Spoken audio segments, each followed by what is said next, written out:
All right. Let's play a motherfucking video game. Oh, right. I was like, where is it? It should be on my desktop. Nope, it's in DOS. This game is in DOS. Remember DOS? Okay. So we have to go to Callahan's Crosstime Saloon. Nope. Like that? Nope. Maybe is it slash? Nope.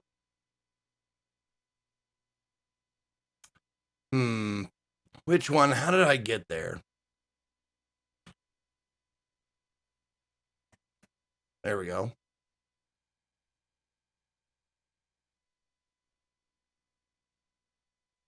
So, like that? Nope.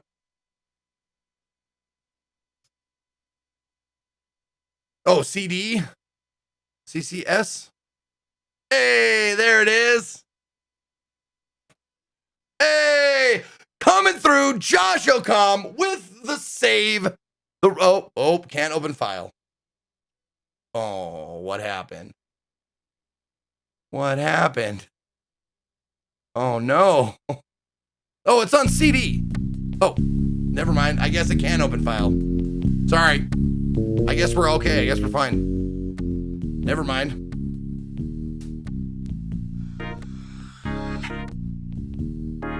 What is that sound? Is that someone smoking or what is that?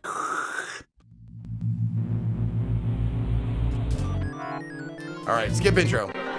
I should tell you right now that I'm not a detective. I'm a folk singer. Stop it. Okay, 10. Stop it. Yes. Excellent. Is there a no? Okay.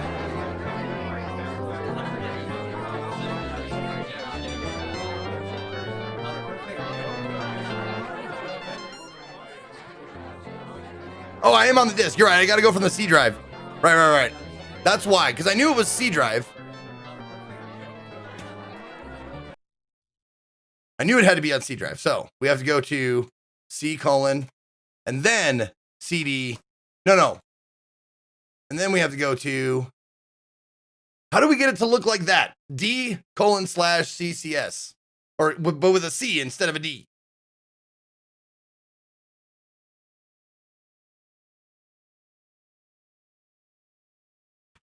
CD CCS? That's it? That's it.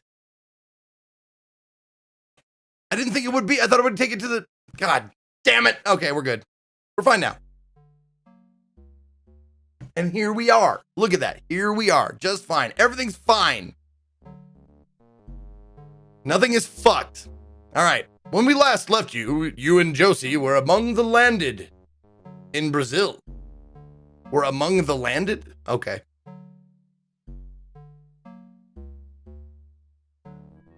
Oh, okay. I got the jack. Okay, I got the Jeep jack.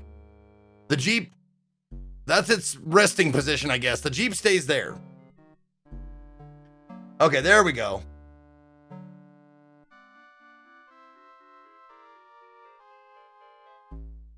Perfect. Thank you, Johnny.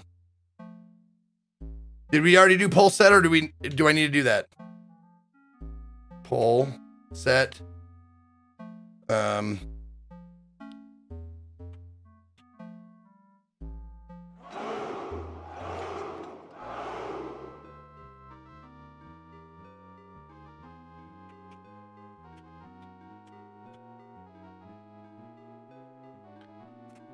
There we go. There's the new poll if you guys want to go vote on it. Did you make it so you can vote for multiple votes allowed, right? Select all that apply. Good. Okay, it is. We're good. Excellent. Thank you for making that, Scott. I appreciate it. I'm just kidding. Johnny Scar made that. Okie dokie. So now we have the Jeep jack, and now I bet we can lift up that tree that was in the... Okay, hold on a second. There it is.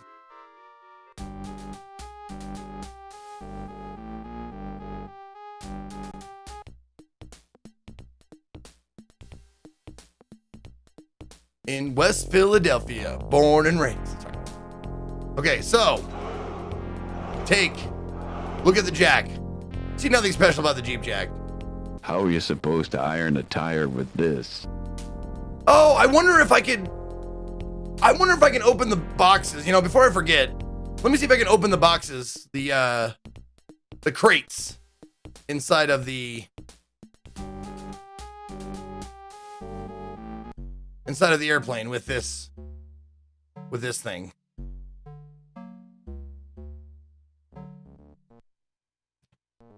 Bingo, got it. You think you got me, Josh? I got you, Josh. I'll tell you what's what. Shadow Binder with the 8 months. Been following since 2013. Would have subbed for that long impossible, you beautiful bastard. Well, thank you, Shadow Binder. No need to sub. I have no need to feel obligated to sub. I have enough people to do that, so you don't have to. So anybody who wants to watch for free can. I have enough subs so that can happen.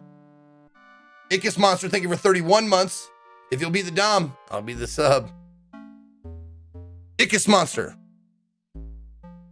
You gift a sub to someone right now, you little bitch.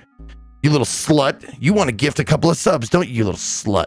How's that? Is that Dom? Is that good, Dom? Loverly Cup of Tea with 9 months. Thank you very much, Loverly Cup of Tea. All right, satellite receiver. This is the receiver for the satellite mini dish. You thought your VCR was complicated. If you don't set this one, it constantly blinks latitude and longitude degrees, minutes and seconds. Take it. You consider taking a handful of packing peanuts for a snack later on, but then you realize there are all sorts of nuts and berries to be found outside. Icus Monster gifting out a sub to the Pantsless King. What's a great number? What's a great name? Who's the PogChamp this week? Or today? I don't know this PogChamp. Or do I, and I just can't recognize him.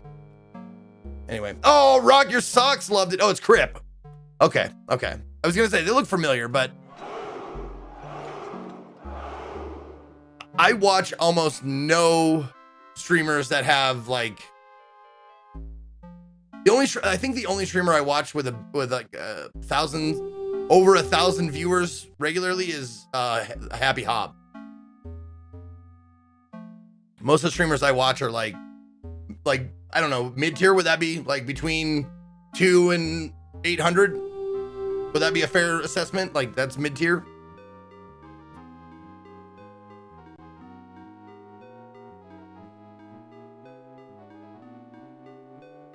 I don't watch MVG. He's on. I'm sleeping when he's on, dude. I would watch him, but I'm sleeping.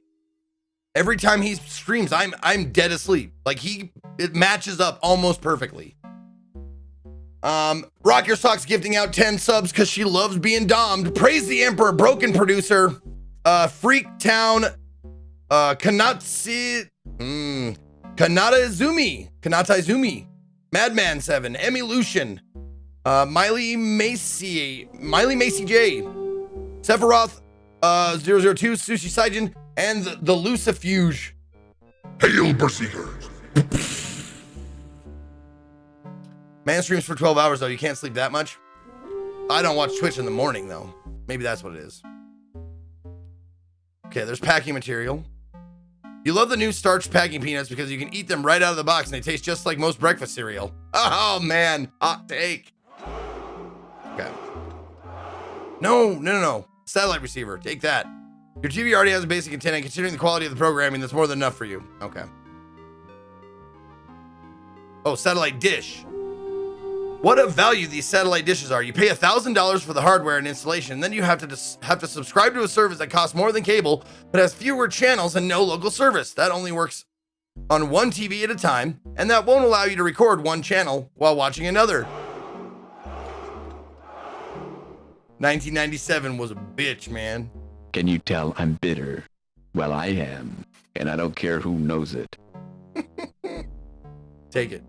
Why? It takes more time and money to set up and maintain these systems than it would cost to build your own TV studio and produce your own programming. Okay.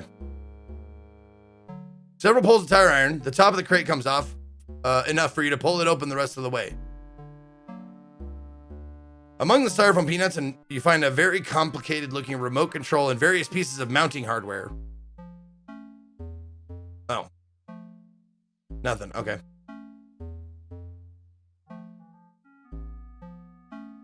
Oh, don't leave the tire iron. What now? Put the tire iron on the third crate. On? Oh, see, look at the verbiage change. This is what I'm talking about. So you know it works, like one thing works with another because the verbiage changes.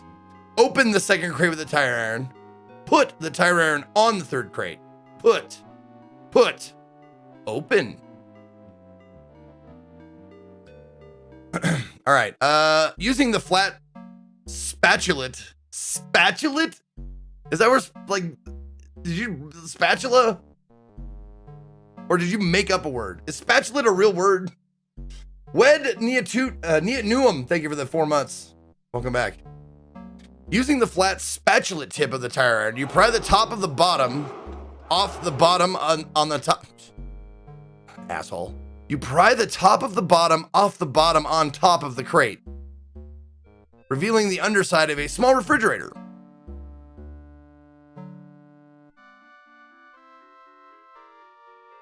See, the underside of a small refrigerator. That's okay. How about this one? There we go. You jam the flat end of the tire iron under the crate's lid and bear down with it. With a squeal of complaint, the nails pull out and the lid opens. Pulling it off the rest of the way, you discover the crate is full of electronic gear. Fireside Fables with 4 months. First time viewer, long time masturbator. Greetings from a country that isn't Germany. What's up, Fireside? A long, thick coil of coaxial cable sits among the other items in the crate. Okay. You glom? Long, thick coil of coaxial cable. Okay.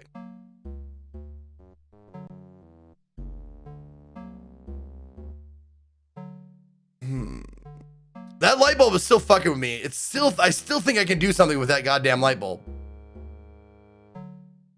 Okay.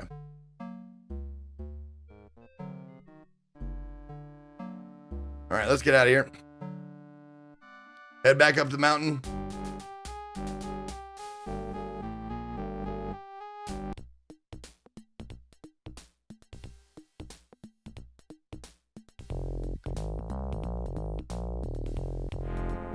All right, so take the Jeep Jack. Under the tree. Yes, there it is. You slip the flat end. Oh, wait. Spatulate. Adjective. Shaped like a spatula. Shaped like a spatula in zoology and anatomy. Spoon shaped around and more or less the outline. All right, nerd. Back off. I'm sorry. I'm sorry. I angered you, apparently. You slip the flat end of the tire iron into the slot and bear down. At first, it seems like the jack will give way. The tire iron itself looks like it's bending. I think I need to reload the game because that MIDI is like off key and it's hilarious.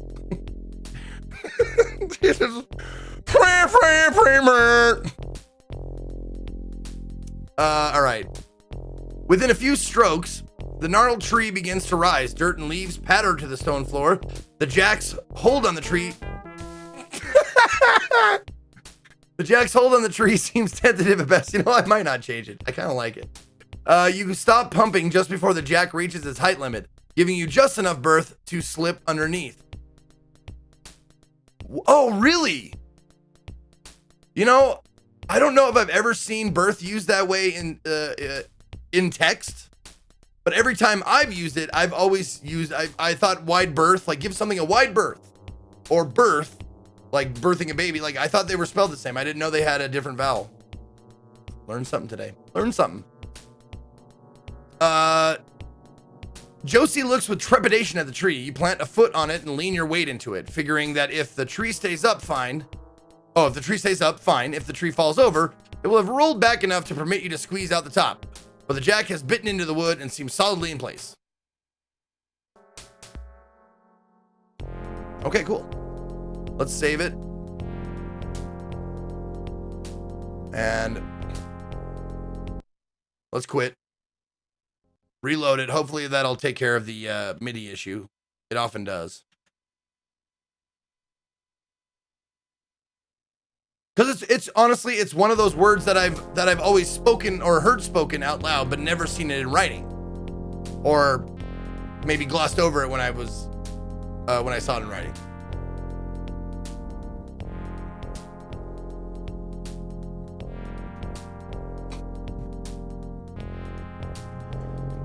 Branches.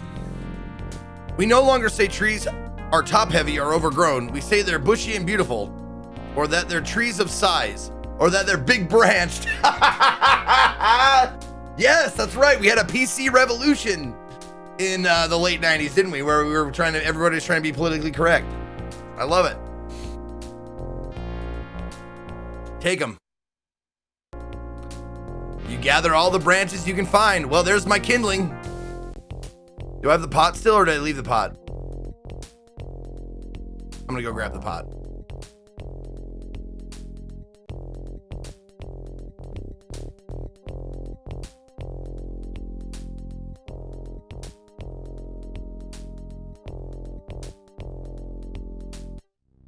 Here we are. New area, baby. MIDI issue is from the Windows sound font and OPL emulator in DOSBox. Restarting is going to fix it. Change the Sound Blaster config or your sound font. You made up sound font. Sound font isn't a thing. It sounds like it should be a thing. That's why it's confusing, but that's not a real thing. All right, look at. An old stone well lies in the middle of the path that runs the length of the grove. Descend.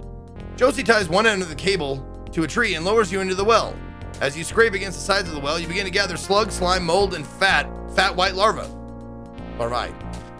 It takes a while for you to notice the dim shapes on your arms, hands, and legs are alive, but by then you're just about covered with them. If you don't stop screaming, I'm going to pull you back up, okay? She pulls you back up off the well.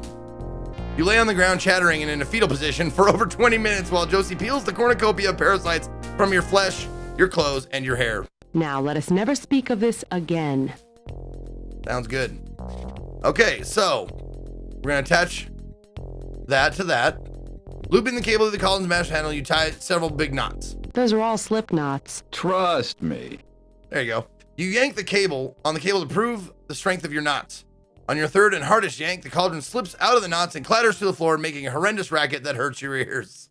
Josie grabs the cable from you and deftly weaves a pattern of small, tight knots that hog ties the cauldron perfectly and hands it back to you. Oh, yeah, well, if I wanted to show off.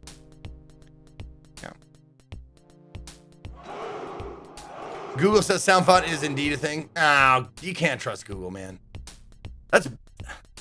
You can't trust big internet. It's fake news, I guess. Goblin Strong, 33 months. Now, Goblin Strong, I want to know, is that like a play on, like Live Strong, like the yellow bracelets? 'Cause if so, awesome. If not, also okay. Drooling Penguin with a Prime sub. Hail, Berserker. Thank you. Can we get canceled for spreading falsehood? I don't know. I don't think so. Not on my channel. Goblins need advocates too. Indeed they do. Okay, so I have cauldron on a string. You attach coax cable, yep. And now...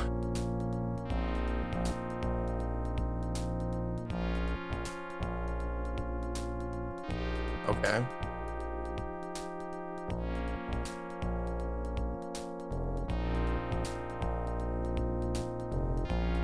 Oh, there we go. Just put it in there. Okay, I don't need anything to like attach it to, I guess.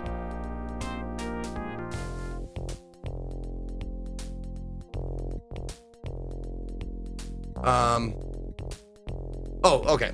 You lower the pot into the stone well. When you pull it back out, you find a cauldron full of water.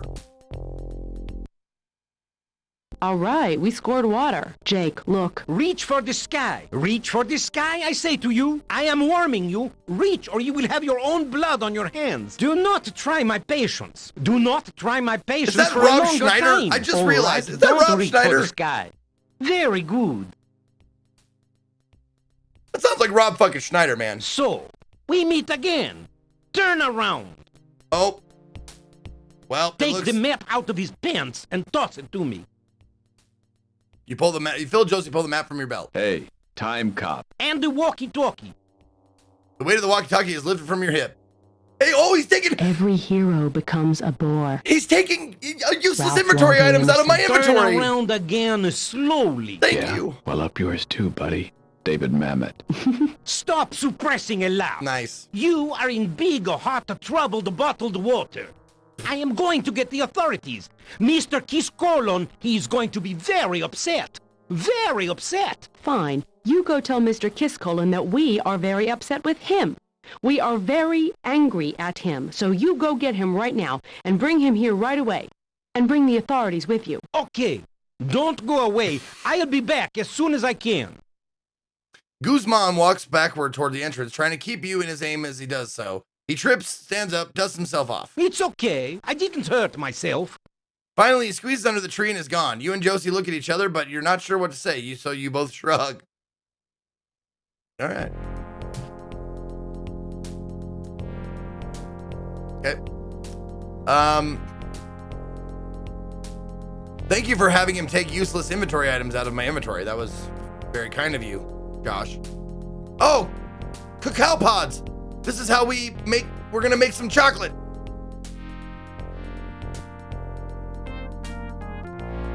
Wait a minute, hold on a second. Oh, we used the nutcracker on the pods, open them up. We're gonna make chocolate, yeah, okay. So. Oh, it's way too early to put the sugar in the pot now. Oh, okay. We have to wait till it starts cooking. Got it. Are these cacao pods? They are indeed. They're very unusual, though. The husks are a little smaller and paler.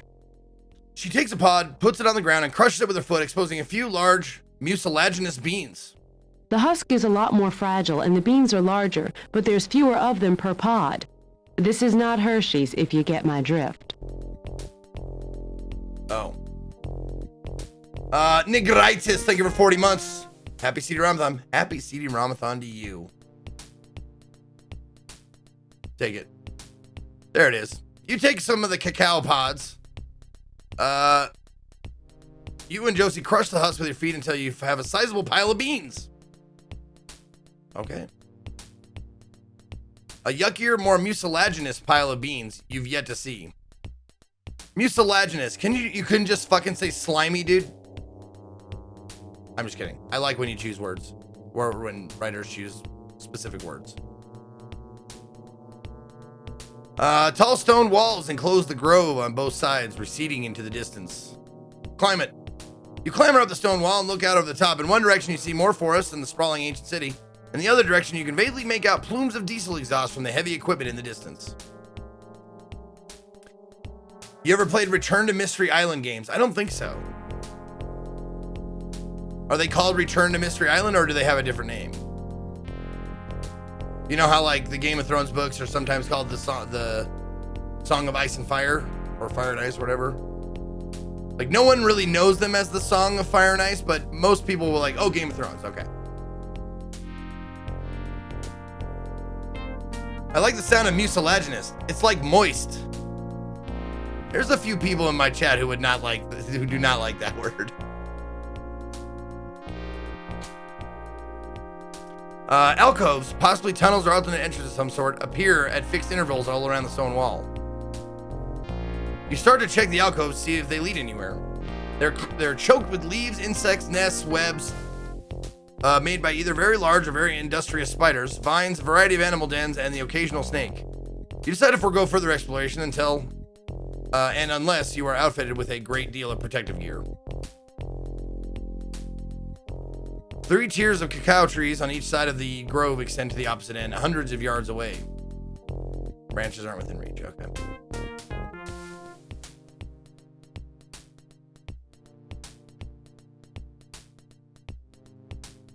Boulder. What's that big round thing? Boulder. Okay. Tell me what that big round thing is right now.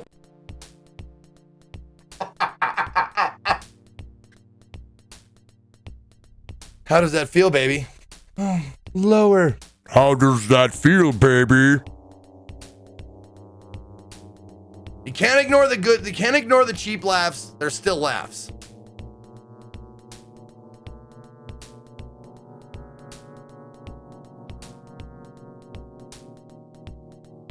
A narrow path, stone covered later. Okay.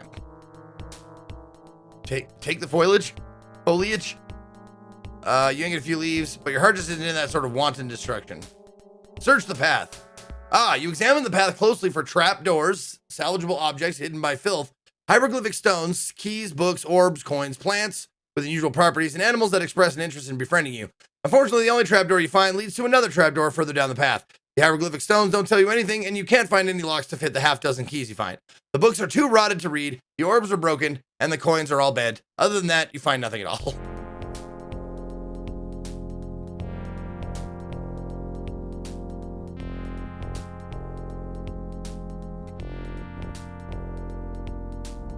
Same thing. Okay.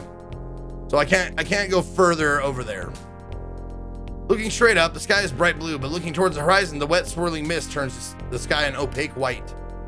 Okay, so there's no continuing here. All I have to do is go back here, go in here.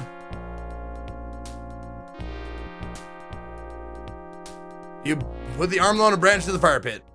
Note, the following conversation has had all its sparkling wit and flippant commentary removed and replaced with artless exposition and overly obvious hints, so that you can see what you'd be getting with a cheaper, lower quality computer adventure game. Oh, great. You dropped those branches right in the fire pit.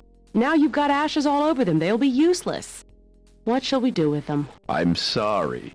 Maybe we should just burn them and forget about them. What, you mean create a fire here in the fire pit? Can we do that? Yes, I think we can. Oh, Jake, I'm so glad you're here to do the thinking for us. Hey, I am the hero. It is what I do. They're called Return to Mystery Island. They're Jules Verne games. I played them a CD-ROM adventure game. No, I never played them. I don't think I have then. Also, Josh, if you're still here and you're listening, did you get my message? I sent you an email, and just wondering. I sent you an email with a little puzzle, like just one little minor puzzle. Just wondering if you got it. Did you get the puzzle? You haven't figured out the puzzle yet. Okay.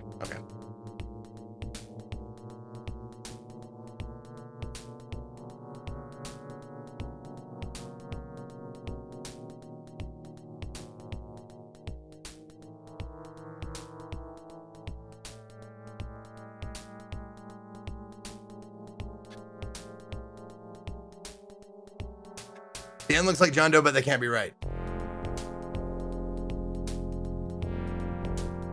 I didn't know. I have no idea how hard I made it.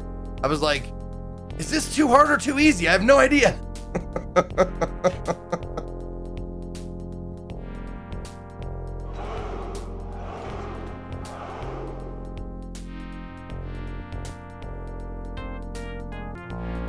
Oh, what? Don't do that. Oh.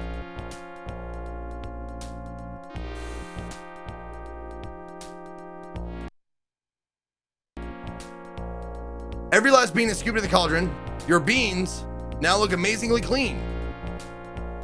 Oh, I have to wash the slime off the mucilaginous bullshit. I have to wash it off the beans. Now where'd the beans go? Ah, there we go. You hold the beans back with one hand as you pour water out of the pot. There we go.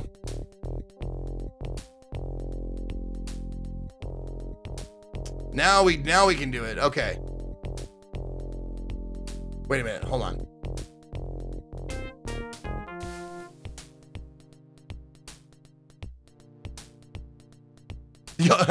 We're missing a word here. Your R in the pot as well. I suck at puzzles? Oh, but you make them, though. I thought if you make them, you like them. I have very clean beans. 8-bit Dylan. You just like that Chappelle, old Chappelle bit, where it's like, you said, I have very clean beans, and I just wanted to respond, yeah, dude. Them shits as smooth as eggs.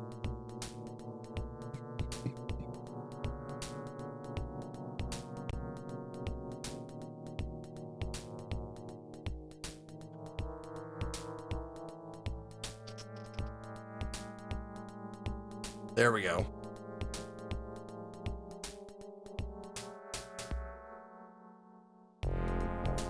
Oh. Okay.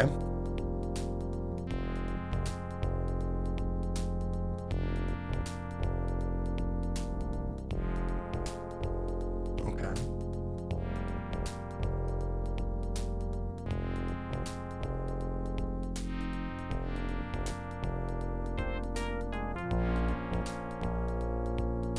Okay, there we go.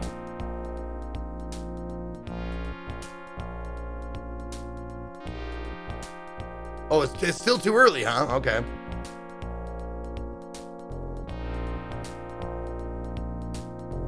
A rather frightening iron pot hang. Oh. Oh, no. Okay.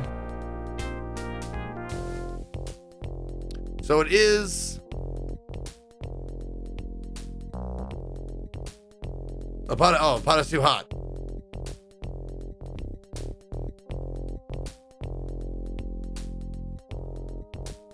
Oh, it's there we go. Now we have to use the bellows. There we go.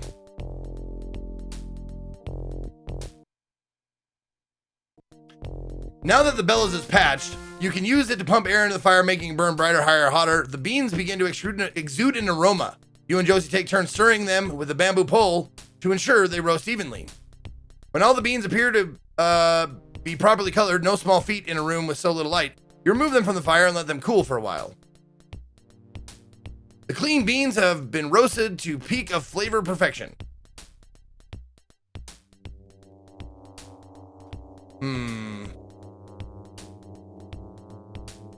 Okay.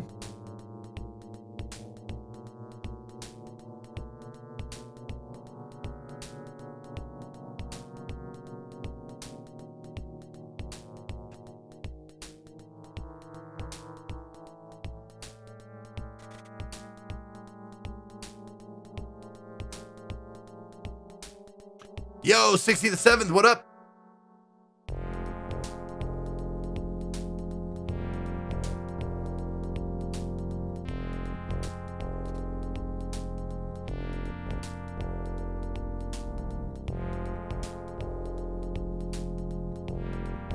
Oh, the roasted beans don't require sweetening. Okay.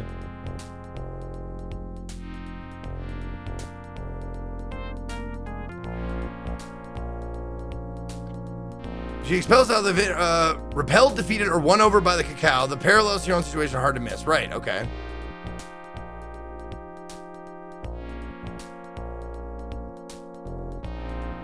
You tried putting the beans on the altar, but that doesn't seem to accomplish anything. Okay.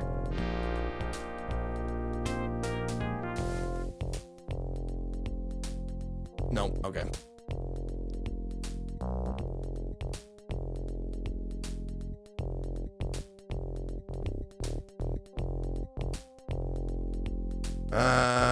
Yep. Same thing. Oh. So it's the same thing every time. Okay. All right.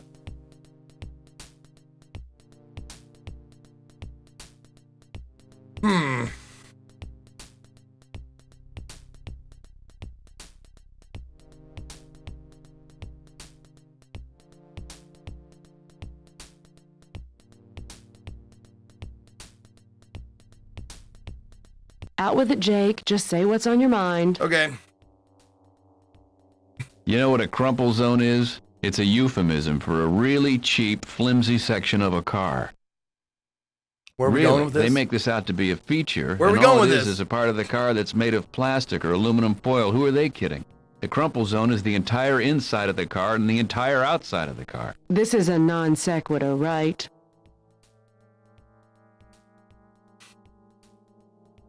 Let's go, Josh. I'm ready. I'm ready to go. Give me this novel. Not entirely. I was thinking of making crunch bars out of the chocolate and marketing them. But you couldn't call them crunch bars because Nestle already has that trademark, so I was trying to think of adjectives I could use instead. First I thought of crush, but that's taken too, and then I thought of crumble, and that naturally led to crumple, and from there it was just a short hop to crumple zones. You're a sick man, Jake Stonebender. Could be an early symptom of malaria. Okay. Okay. Who's that in the top left? She is giving what? Just Josie. Josie is a I don't know what they use the term for her, but she's a humor file, meaning she's been known to sleep with funny people just for being funny.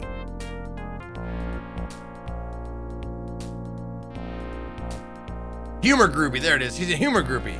Win the Pundit Night contest and she'll accompany you home for the evening. Doc keeps winning, damn his eyes. Out with it, Jake. Just Okay. Guess what? I can still taste that pretzel. lovely. I can just feel it sitting there like a lump in my stomach. That's more information than I really needed, but thanks for sharing. Oh yeah, also she's a time cost. Time cost? Time cop. Out with it, Jake. Okay. What more do we need to do with the cacao? Check the pamphlet. Oh, Will do. right. I forgot I have the pamphlet.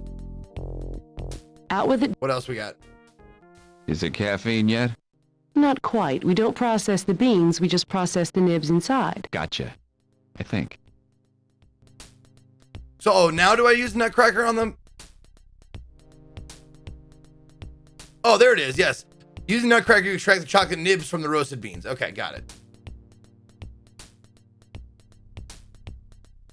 You're left with a pile of nibs, greasy with cocoa fat, with a slight chocolatey fragrance. Yeah. Ah, still too early for that. All right. Read the fucking manual. She just told me to read the fucking manual, by the way.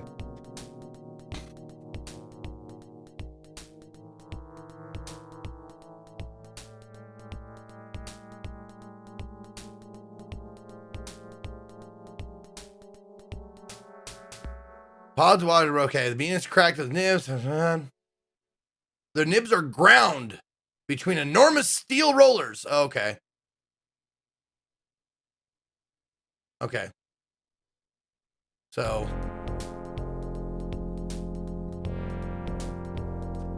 There is a boulder.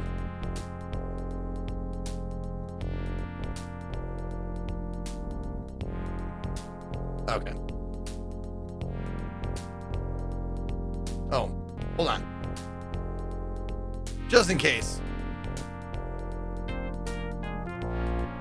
The fire can never be extinguished. It will live on as long as there is hope in the hearts of man. Wow. All right, dude.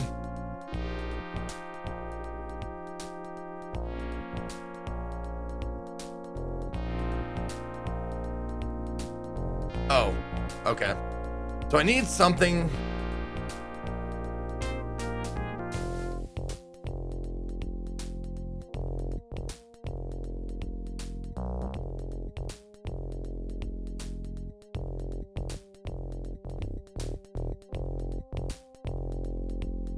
All right, we scored water. I just want to see if I can extinguish the fire now.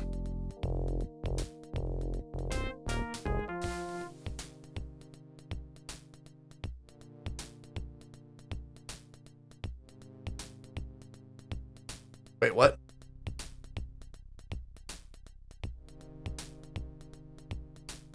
Oh, all right. Whatever.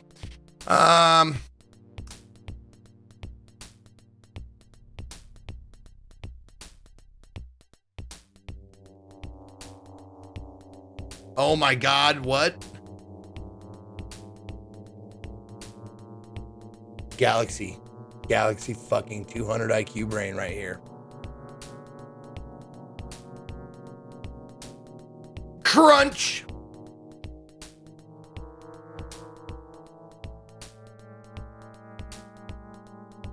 Give me that. Give me those ground nibs. Your beans have been ground to a thick, lumpy mass by a single smash of the slabs. Jake, snap out of it, man. Ouch. You're not a cacao bean, but that's gotta hurt.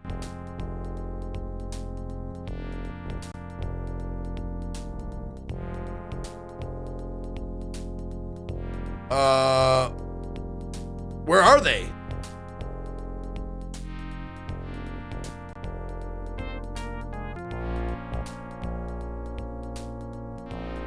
Oh, they're in. Okay. I put water in the pot. Okay, you hold the beans back with one hand as you pour the water out of the pot. Yep.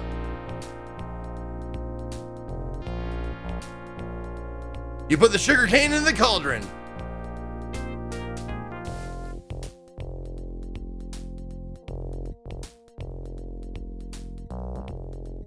Yep. Oh, there she is. Look at her.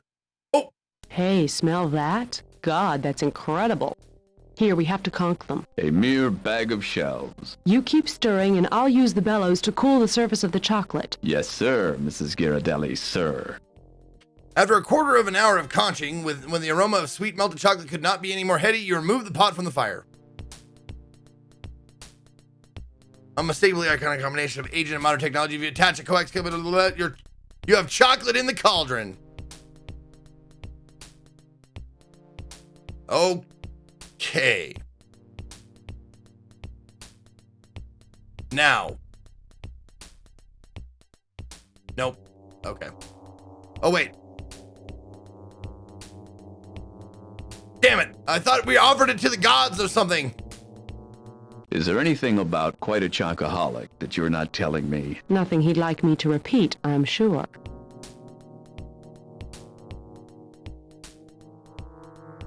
How the invader is repelled, defeated, or won over by the cacao.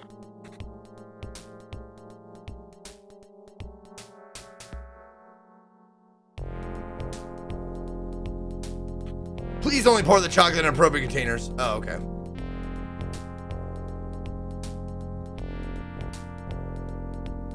Oh my god, you pour the, oh my god, that's it! Pour the liquid chocolate in a small box, work the bells, you blow it cool out. Ah!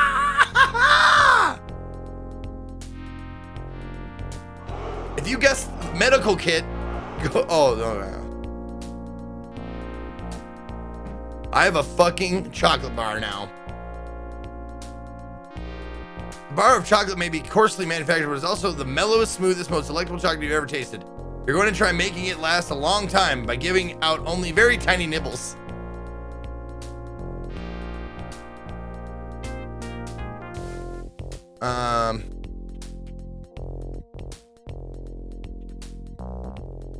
Chocolate rain. There we go.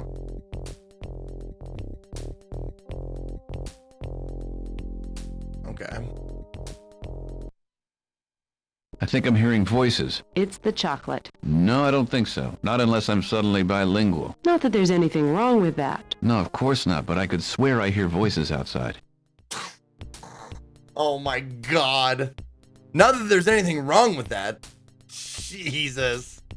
Anubis 169, thank you for 23 months. 23 months of sub on the wall. 23 months of sub. Take one down, you pass it around. 22 months of, okay. Scott B with 23 as well. There's two 23ers. Almost time. T minus 1 month for you and Anubis.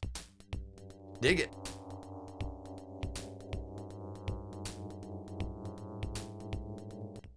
Oh, here we go.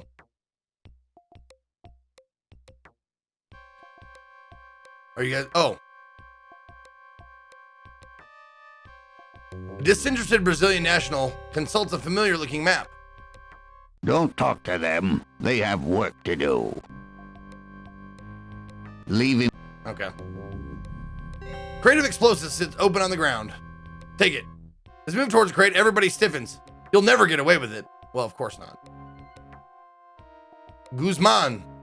Your good friend Guzman eyes you with distaste. Guzman says nothing. He'll let Sigmund do the talking. All right, Sigmund. It's Sigmund Kiskolen, president of Fax and Castaroga, a greedy despot, single-handed destroyer of inestimable natural resources, and to be fair, the guy who paid for your tickets, bucko. I like the rolled up sleeves. The sweat glistens on Sigmund's forehead as he directs his attention to you. I'd like to explain. Explain what? The stolen airplane tickets? The fact that you are at this moment trespassing? I don't want your explanations. Oh, it is from Seinfeld, Scott I am, B. however, offering It's a you reference. a This was choice. 97, so. You may stay here and be delivered into the hands of the Brazilian courts. I believe they will be most interested to hear how 2 Americans pushed a Brazilian national out of his own airplane. Or you may come back to the United States with me and face criminal charges there for theft and fraud. My lawyers are also working on an extensive civil suit. You think of a million things to say, but listening has never been Sigmund's strong suit, and he's not going to start now. I'm going to watch them level this ruin. Once that's finished, you'll come with me. And don't think about running into the jungle. Mr. Guzman here will be keeping tabs on you. And I've authorized him to use whatever force necessary to ensure that you don't escape. This guy's based on Mr. Potter from It's a Wonderful Life. Oh, right on. Okay.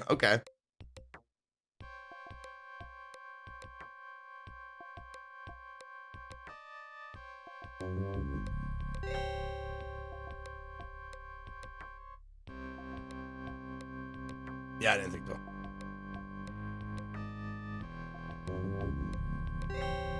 Have you figured out who this big-time head was? Not yet. I suspect he was a lesser god, probably a guardian or protector for quite a chocoholic. Is the American law system as bad as they make it in this game? It could be argued, yeah, sure. But law, like anything, is created and kept up by humans, and humans are flawed, and they'll never get it. Like, I don't know if they'll ever get it right, where they make everybody happy. But this isn't America. You're right. This is Brazil. I am in Brazil. Sorry. Was I supposed to not talk about... That was a bigger topic. Take it. No. Read it. Okay. I'm not sure what it is this civil... Yeah, I got it. I gotcha.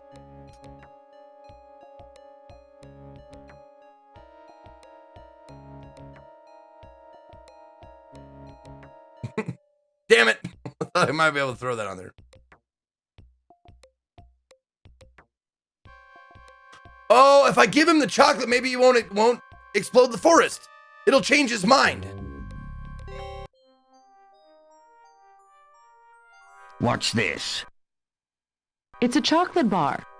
Sort of. Made from the trees in that temple. This could be poison. It isn't. I'll eat some if you don't believe me. Sigmund breaks off a piece of chocolate and gives it to you, smiling nastily. Without hesitation, you pop the piece in your mouth. Sigmund raises an eyebrow. Brr. Brr.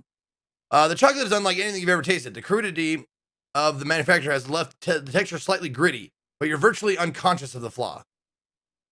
The small, thick chunk of sweet chocolate begins to melt the moment you close your mouth. It dissolves over your tongue. The flavor is intense, with a vague suggestion of bitterness, yet with a predominant mellowness that suggests dairy milk chocolate.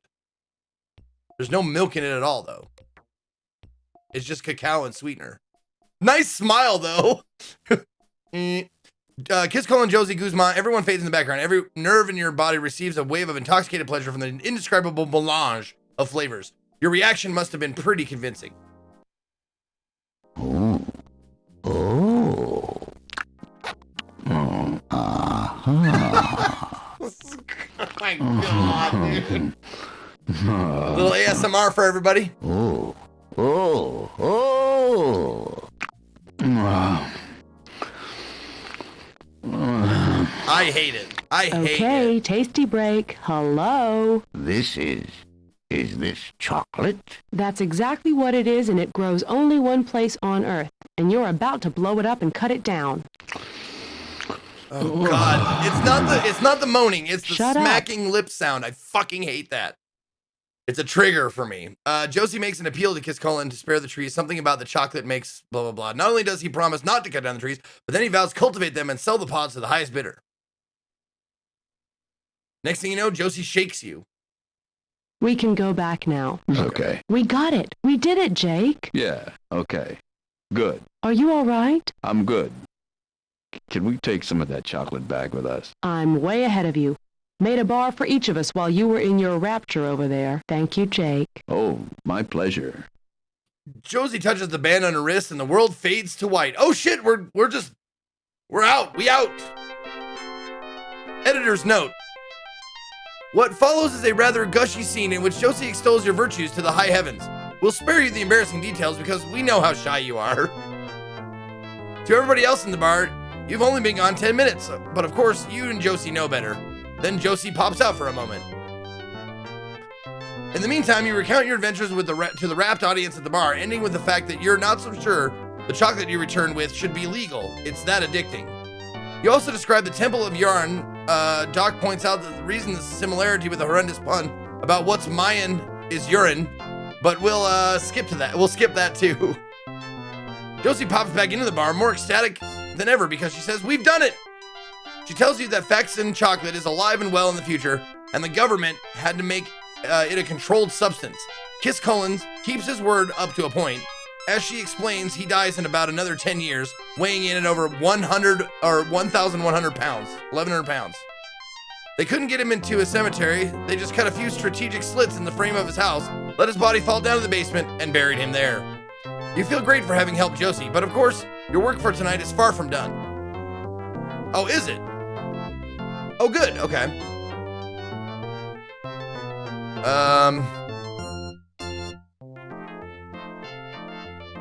Let's call this one the save is bar exam. Because we're at the bar, and the bar exam is for lawyers.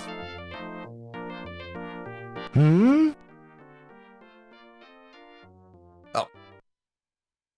We had quite the little unexpected adventure in Brazil. Started off as pilots, ended up in a stone temple. Oh, yeah? Yeah, Josh, go Job a ahead. good time, or did you moke a fool out of yourself? Mocha. How long have you been working on that one? Ever since you guys left. I'm gonna, no. You would suggest I play the Piotr story next. Okay, cool. Sounds good.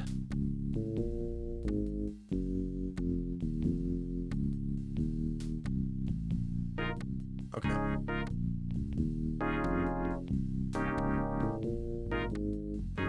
Okay. Yes, sir.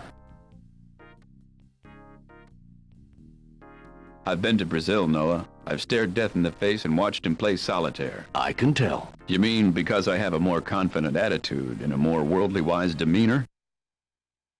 No, because you go into the jungle, you come back in time, and you must think your clothes go back to being as clean as they were when you left, but they're not. I can't believe you walked around the jungle in a flannel shirt. You're crazy. Okay.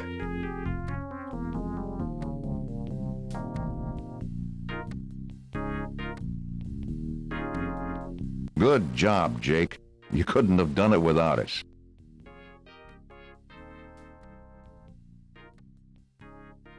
Now that I got my bar tab back, set me up. You're the big winner tonight. Your drinks are on the house for the evening. As long as you're not buying rounds for everybody. Twist my arm. Yep, toss back a shot What's of up Bushmills. with that? I don't know. Somehow I feel like I'm not going to be here long tonight. Interesting. So what's your shot of choice there, Josh? I was a Jameson guy for a long time. Not that, like, that was just my regular shot. Like, if I was being fancy, I'd pick something else, like something like top shelf. But, like, what's your normal, like, you can get at most places kind of a drink? Xenos with 16. I'm not sure I've watched someone click on as many pixels as you have. Oh, thank you, Xenos. I like something called writer's tears. Is that a real thing?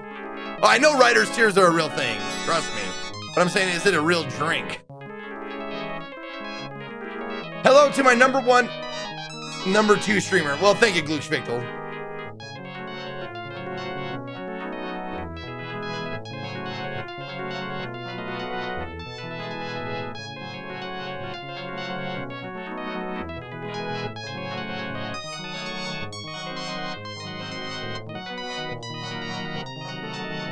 Tire iron. Oh, so I kept the tire iron, the morphine, the chocolate bar, and the pencil, huh?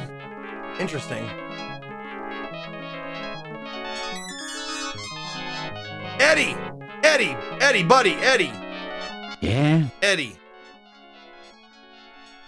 Play it. Something special you want to hear? Something classy. There you go. There you go. A little bit less on that one. Since you seem to be in a point and click game, have you played The Last Express? It's a classic. I don't think so. There's so many classics. Like, I shit you not. Once I started doing CD-ROM-a-thon, people ask me all the time about games I played, and there are at least 150 games that people would go, classic. Those are classics. There's so many goddamn classics. Ship model's missing its jib, it's cheap, half off, okay. Oh my god. Only $250 for the whole thing. You don't need to take that ship from anyone. I missed that one on my original go-through there. So is the story of this game like a time traveler or something? No. The premise of this game takes place, it's based on a series of books written by a guy named Spider Robinson. And it all takes place in a place called Callahan's Crosstime Saloon. The Saloon, this place, is the central hub of most of the books, and it's like one of those power places in the universe that just draws people to it. So there's time travelers, there's aliens, there's psychics and vampires and all kinds of different things. They all come to this bar because they feel a pull, a draw, or like a destiny kind of a thing. People that come into Callahan's are there because they need to be, for some reason.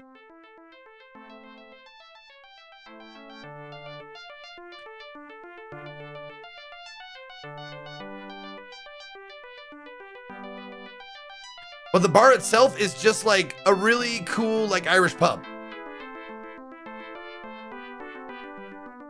It looks like a rhinoceros, but it's not. It's actually a prop, a gift sent to Mike by a grateful Hollywood movie producer who stopped in for a drink and left with a deep sense of commitment to make movies that would enrich and enliven the human spirit. Nobody's heard from him since. We could make a tasteless comment about being horny or wanting a little head, but far be it for Callahan's regular to go for the easy laugh. You ever show Josh your CD gift? Oh no, I didn't. In about half an hour, I'll go on break and I'll see if I can find it.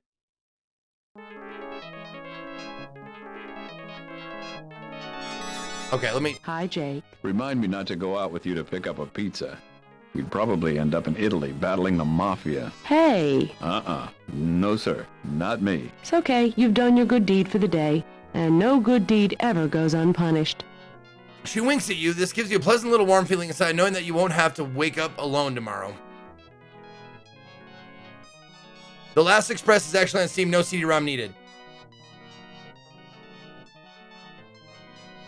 Flex. I have a Discord channel or Discord tab that says game suggestions. Head over there, post the link.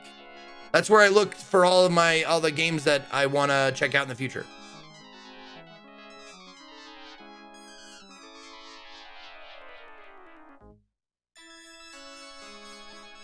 Also, that's a good place for you guys to check out games. If you like the kind of games that I play, there's a lot of indie games, a lot of CD-ROM games, I'm sure, a lot of old, new stuff in the game suggestions tab. It's a good place to go if you're like, I don't know what game I want to play. It's a good place to check it out.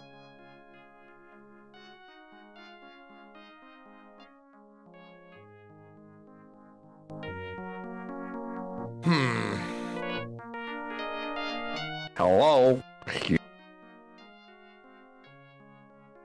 Oh. Have you ever tasted chocolate? I do not remember chocolate. You break off a small piece of chocolate and hold it out to Squish. Squish's tongue flicks around it from a variety of angles before encircling it and pulling it into his mouth. A moment later, it's expelled forcefully from his nose. Flies across the bar, ricochets off the back of Tommy Jansen's head, and lands in the sink. Didn't care for it? On my planet, we shampoo with it. Right on, okay. All right, Mickey, what you got? Jake.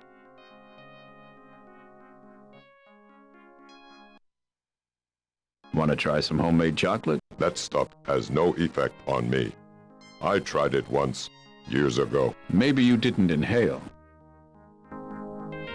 90s! Bill Clinton, remember him? Remember the inhale? I did not inhale thing? Okay, so let's see. I want to continue. Oh. No, okay. The door is unlocked, so you enter. The bathroom is absolutely spotless as it always is. Oh, whoops.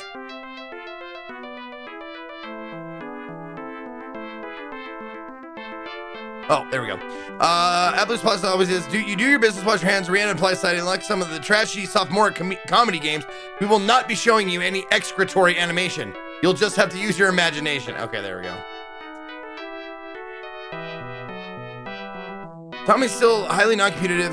Yeah, okay.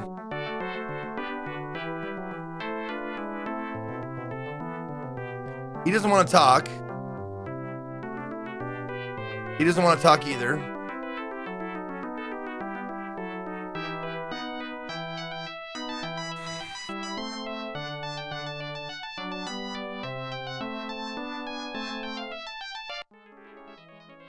Oh. Oh, I can just go outside. Okay.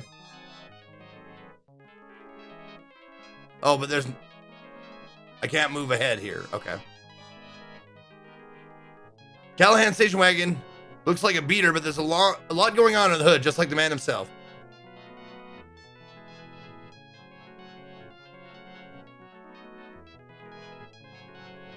Yep, Noah's bomb squad, right? Your agent pickup sits in the parking space, engine ticking now, and then it cools. The floors of the truck bed are crammed with old magazines, wrappers, catalogs, and mysterious objects. You can't, for the life of you, figure out how they got there. Josie's cycle. It's boss. It's extra boss. Hey, it's the Bel Air. Fast Eddie Koskin lovingly restored the 1958 Chevy Bel Air in a tearing condition. Personally, you think he's nuts for allowing it out of the garage, but Eddie insists that it's to be admired, not hidden. I agree. Good job, Eddie.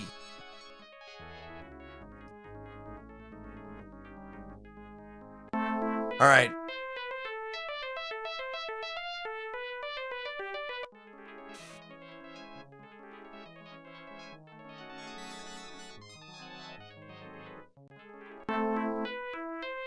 Do I not like? Good job, Jake.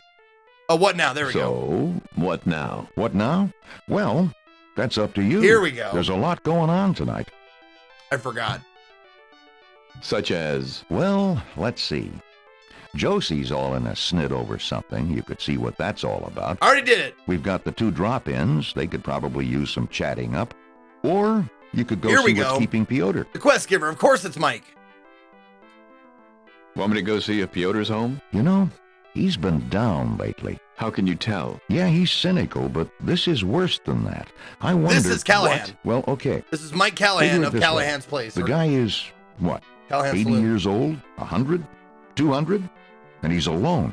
He's always alone. Doesn't seem to bother him. He never says anything about it. Up until a couple of weeks ago, I would have agreed with you. Now, I'm not so sure. Tell you what. He you has wanna do huge me a hands huge and a favor? tiny head. Great. Go get him. I love it. Bring him back here. But only when you're ready. Don't say yes till you're sure you're ready to take off. Yes. Mike, I'm at your disposal. Tell me what you want me to do, and I'm there. Great. Now, you know where Piotr lives, right? Couple of miles down the pike? Sure. Good. Hop in your truck and head over there. If Piotr's there, see if you can get him to come back to the bar. If he won't come, see if you can find out why. But don't pry, you know? Eddie's got me well trained. Now, if he's not there, this is bad. See if you can find That's any clues as right! to where he might be. Oh my God! Why are you so worried I about forgot him? about He that. told me something in confidence That's that one I of the don't rules want of to have to share Callahan's. with you unless there's no way around it. Enough said? Yeah, I'm on my way. Jake? I'll be back in a flash. Hope so. One of the rules of Callahan's is don't pry. If someone wants to tell you their business, fine. But don't fucking push it. Because Eddie will be like there in a flash with his fucking blackjack and knock you the fuck out if you're being too fucking nosy. Callahan's is about opening up when you want to. It's one of the things I really liked about the books and the sentiment of it.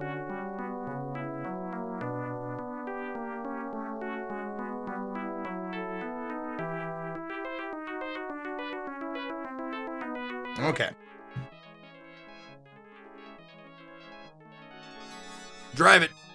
Hop in a truck and drive a couple miles down 25A to Piotr's place.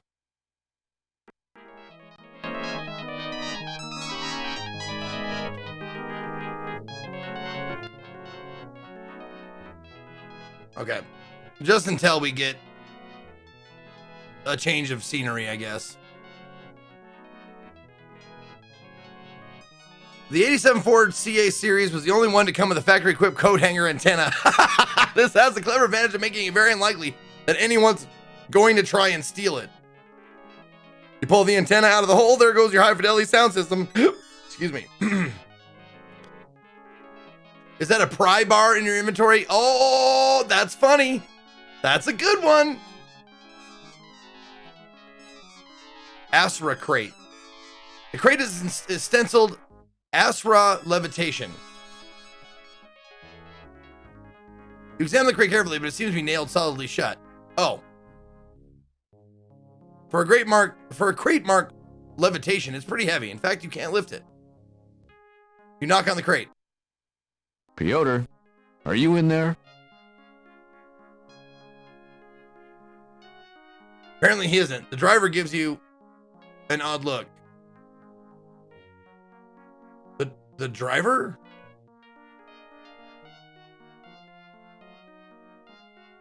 Oh, is there a driver somewhere?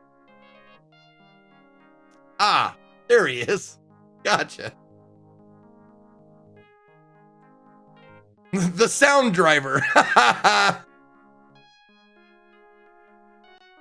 Although this driver, Philip Oscar Thigdery, is the senior driver at the York Easter Fleet, he still has acne that makes him look like an adolescent. Which is why everywhere he goes, they call him... Hold on.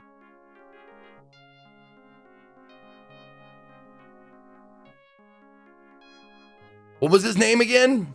I'm trying to come up with a pun before it happens. His name was... Do you remember his name?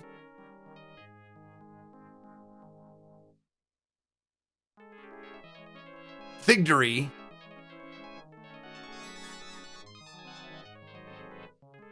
It was... What was the full name, though? Something Thigdery. Damn it.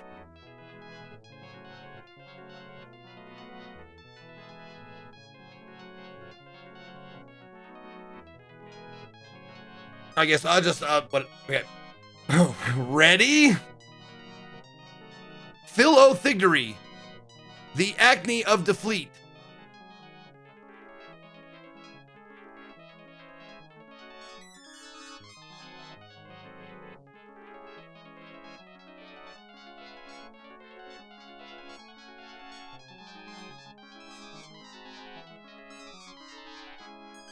Like the agony of defeat, right? That's the pun, is the agony of defeat. Oh, the thrill of victory. Oh, that's the first part. Phil O'Thigdery. Phil O'Thigdery, the agony of defeat, the fleet. Okay. I got the last part, but I was stuck on the first part. First part, Phil O'Thigdery.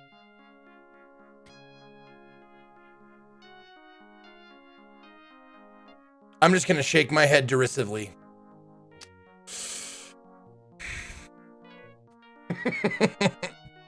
Oh God, stop him before he puns again. Are you making right now? Oh, goodness gracious. You try to strike up a friendly conversation with the driver by commenting on how Lady's working. Do you see anybody else working? He asks. Then his brow furrows. You're not from YE, are you? After you assure him that you don't even know what Ye is, he explains that York Easter, right, I got that, has been cracking down on the drivers for every little violation, and he never knows when he's being spied on. You ask him about Piotr. All he knows is that the owner is supposedly in or on his way to the Transylvanian Alps in Romania. Thank you, Jay Lang. Robots don't say ye. Right. Don't go towards the light, Zeke. Exiting midnight, I will. I will go towards the light. It's the light. All right. He is supposedly in or on his way to the Transylvanian Alps in Romania, and that he's having his stuff shipped there overnight at tremendous expense. Looks like gives you an impatient look, rather eat than converse. Okay. York Easter is the premier international overnight shipping service. This is one of their proud fleet. I'll drive it. You swing into the cab. There are no keys in the ignition, just as you start to search for them. The driver appears at the door and pulls you out by the ankle. You stumble to your feet, dust yourself off, and put him in his place with a big harumph. Okay. Zigzag woman. Oh, he's a magician. There's a scattering of unclaimed, still folded newspapers near the front door. Don't read in the dark. It'll hurt your eyes. The next time somebody tells you not to read in the dark, tell them you heard in a computer game that it's actually perfectly okay to read in the dark. They'll really respect your knowledge. You start to pick up the papers, knowing that they're a virtual beacon to burglars. As you do, a couple of small dark things sidle onto your hand. You leap back, shaking your arm wildly, like you're doing the hokey pokey. Ooh. Bugs. I hate those guys. Maybe I'll come back later and pick these up. Yeah, that sounds like a plan. Okay. Yo, Tanta Trude with the 19 months. Rod Johnson gifting a sub to Vissy. What up, Vissy? Thank you for the 9 months. And thank you, Rod, for gifting that sub. The antique-looking truck has the name Alrazad painted in flourishy letters. Open it. It's locked. You're hesitant to muck about with too much fear of breaking one of Piotr's valuables. Okay. Doesn't look large enough to hold a person, but just for giggles, you knock on it and whisper, Piotr? There's no response. The driver looks at you as if you're nuts. Why bother contradicting him? Denial is the first sign. Take it. You lift the trunk. It's deceptively heavy, and it sounds like all kinds of crap rattling around inside. You put it back down for the time being. The steamer trunk is bound with bolts and straps and has a hasp in front, looking as if it would take a long time to open. One wonders why the lock in front wasn't enough. If it contains something great value, why leave it in the tender mercies of the shipping company? The driver belches a warning, and you stay away from the boxes. Knock on the trunk. Piotr? No response, but the thing sounds hollow. Driver arches an eyebrow to you, shakes his head, and returns to a sandwich. I'll get in. The driver seems on the edge of hurling that sausage and onion sub right at you. Better not fiddle with the luggage till he's out of sight. You wouldn't think a vampire would want a place with so many windows, but maybe he was having trouble finding something in his price range. The window seems to give just slightly. The window definitely gives a tiny bit, but it's stuck as if it's been painted shut. Break, enter. Hold on, before we do that. The crate is stenciled Mismade Girl that conjures up all sort of lecherous images. You put it out of your mind for the nonce, knowing that you'll want to explore that territory in detail after some later date. Can't open it. Knock on the crate. Are you in there? You pause and listen, but hear nothing. You shout a little louder. Oh, Josh, I will. Don't worry, I'm clicking on everything. I'm one of those very consistent point-and-click players that reads every fucking... And that's why I was giving you so much shit about putting so much goddamn words. I read the description of the walls, the ceilings, the beams, the supports, the chairs, the tables, everything. That's why I was giving you shit about it when you first popped in. Okay, you pause and listen but hear nothing. You shout a little louder. If you're in there, you'll have to talk louder than that. Again, you wait for a response, but there is positively no sound from within the crate. Okay, fine. Be that way. You're probably not even in there.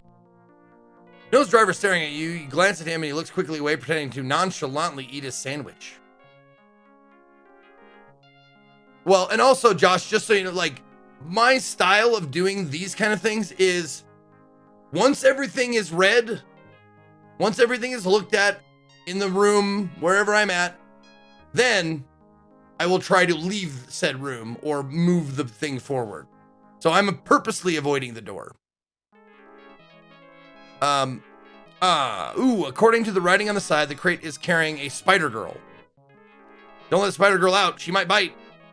You rap on the crate. Piotr? Spider Girl? Spider Robinson? Hey, name drop. Anyone? Okay, fine. Okay, fine. Trying to get in the last word, are you? Well, it won't work. Okay. The word zigzagger stenciled on this crate. That name rings a bell. It's that trick where the woman gets inside the tall cabinet and the magician pushes the center of it off to one side.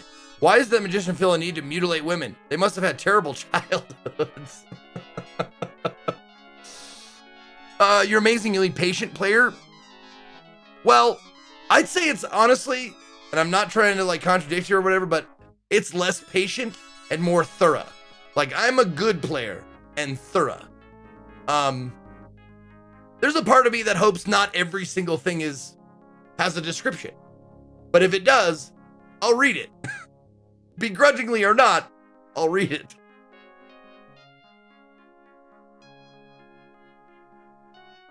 The word rotisserie is written on this crate with magic marker.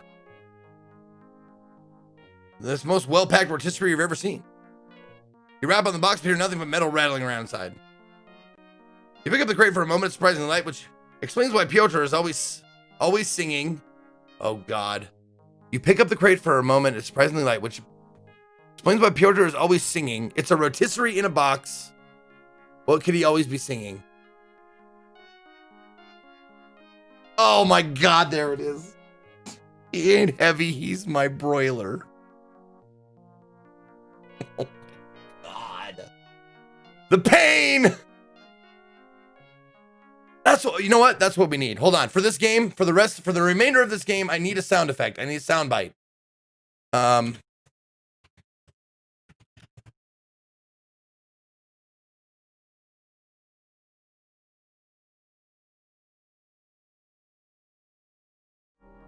Take your hand out of the box and take your hand out of the box and look at it. There it is.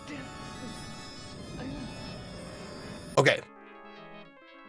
I need this soundbite for the puns.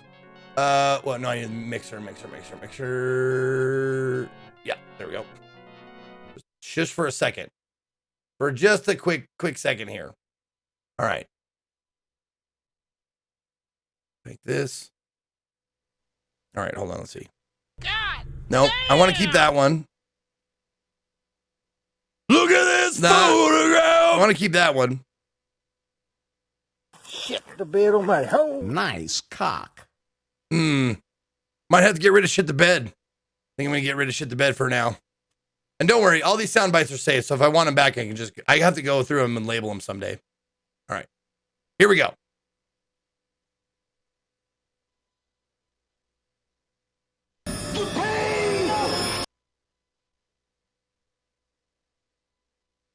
It's not as clear as I was hoping. It's muddled by the music. There you go. Okay, let me try it again.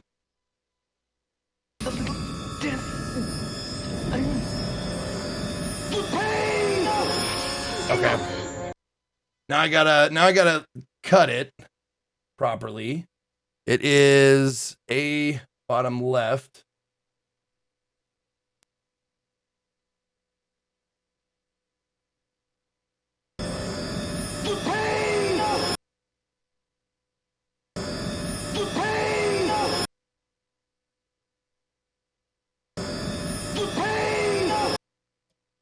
It's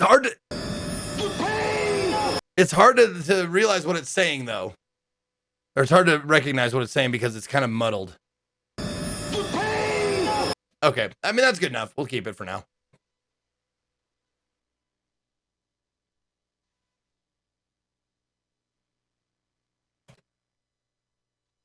There. All right. Oh shit balls. Forgot to turn the sound back on.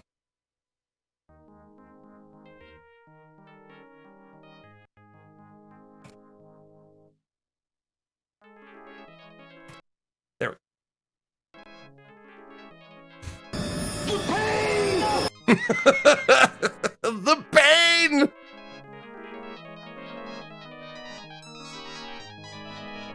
All right, now... Oh, I guess we'll look at the steps. A couple of shallow wooden steps lead up to the front door. Pry the steps?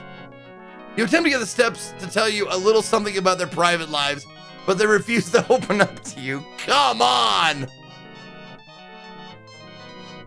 Zeke, I just finished Star Trek Next Generation for the first time. Is it worth going back and watching your playthrough of Star Trek featuring Q and the Borg?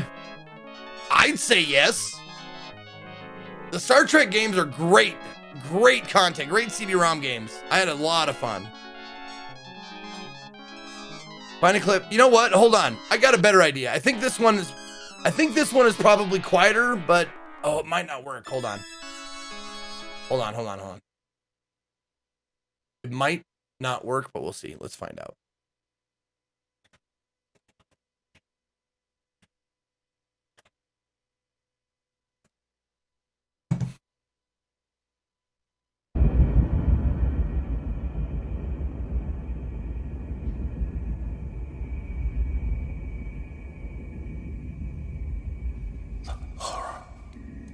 Oh, it's pronounced though.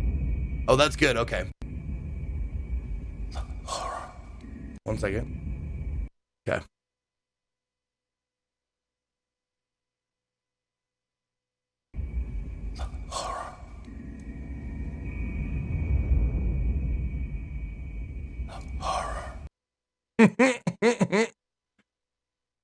I think that's a good reaction. Let me see.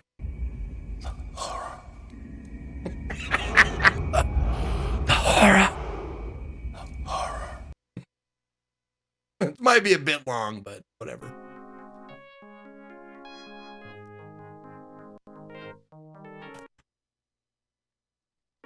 Okay.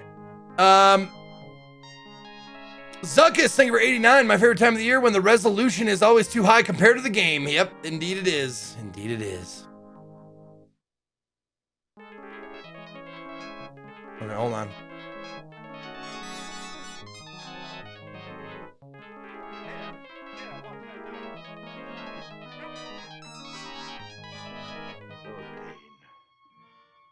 The pain.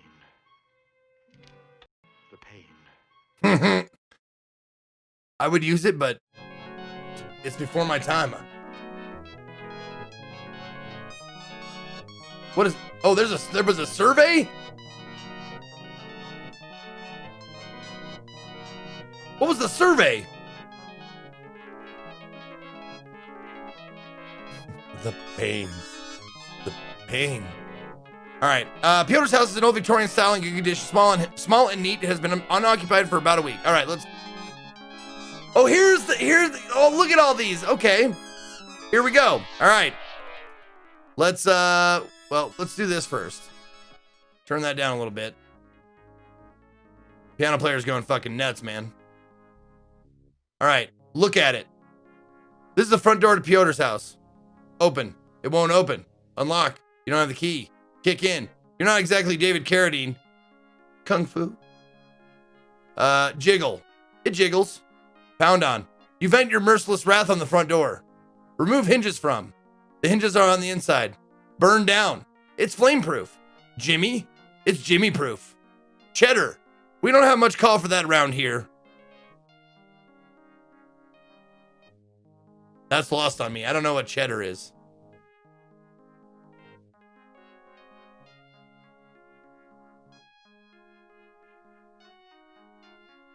Well, I know what cheddar is. Like, I know it's cheese. I also know it's used for, like, money. Like, you can call it cheddar. I'm looking for the pun that I'm not getting. Well, we don't have much call for that round here. Like a cheese wheel round? Oh, Monty Python reference. Oh, okay. Slide under. You must be thinking of that game, Plastic Man's Crosstime Saloon. Nah. Please don't chew the scenery. We might need it for the sequel. Actor joke. Chip away at. It's chip proof. Deliberately ignore. You ignore the door. The moment your head is turned away, you think you see it open out of the corner of your eye, but when you look back at it again, it's closed. It's mocking you. Okay. Talk to. There isn't any way to get you to open up at all, is there? That's right. I was beginning to suspect as much. Thanks anyway. It's all right. It's all right. It's all right. Walk through. You considered walking through the wall, but then you decided you don't have that much control over the individual atoms that make up your body. So I've tried everything here.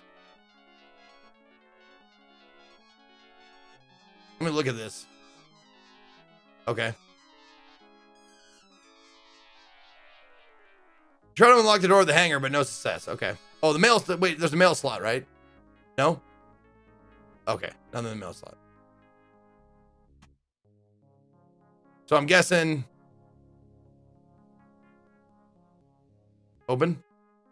Put a little elbow into it when you find the slides open a few inches. Oh, there we go. Telephone. Look at. It's a phone. Who would have thought? Use it. You reach through the window, but the phone's beyond your grasp. Open. I think I'm going to open a little further. It seems jammed. Take Piotr's house? Some friend you are.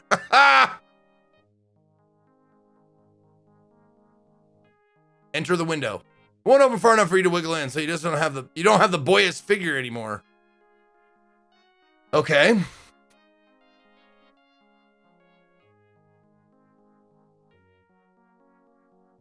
I don't want to break it. That window looks broken. You wouldn't think a vampire would... Oh, yeah. Breathe on the window. Glass fogs up for a moment. Cool, you're still alive. Knock on. Rap on the glass, no sound from within. How about yell through? You cup your hands to the window and yell out some of the day's top headlines, but no issues sound from within. Okay.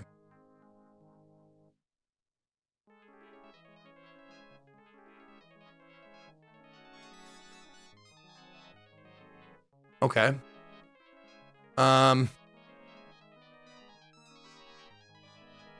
If you forget, put the antenna on the window. Oh, snag the telephone. There you go. You pull the telephone closer, now you can reach it. It's a phone you've been jerking around.